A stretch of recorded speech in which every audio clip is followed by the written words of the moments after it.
Cocology by Machina.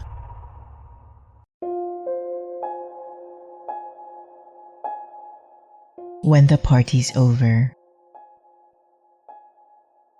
You drew the short straw and ended up with uninviable task of being designated driver for the night.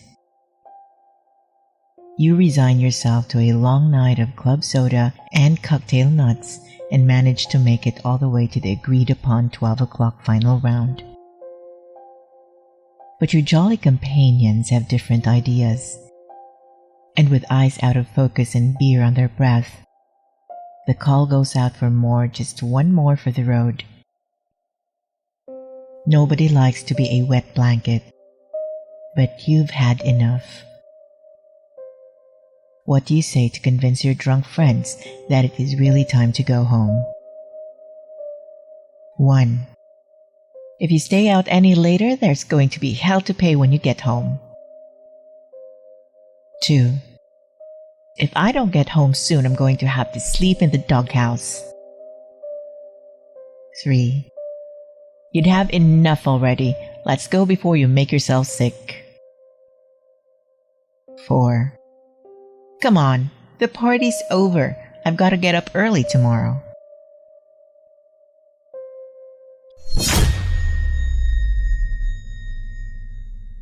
Key to when the party's over. There's a reason they call it babysitting a drunk. Drunks are like children in many ways. They laugh and cry at the silliest things. They have difficulty finishing their sentences. Sometimes they even wet their pants. But the most relevant similarity in this scenario is that both can be a nightmare to control for the people who are supposed to be responsible for them. The way you tried persuading your partying friends to call it a night tells us something about your current or future parenting style. 1.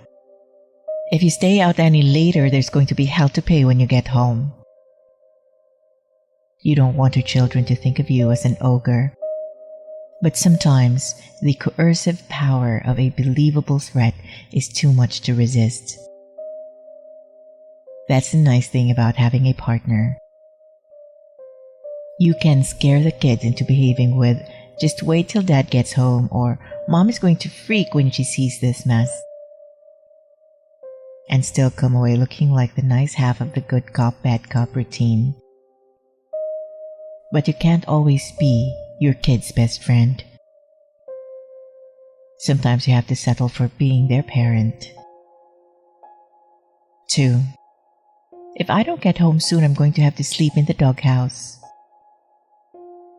You take the best pal strategy to the next step, asking your kids to protect you from the consequences of their misbehavior. But in this approach, not only do you turn your spouse into a bad guy, but by abdicating all responsibility, you relinquish your own authority as well. It may be time for a refresher course in Parenting 101. 3.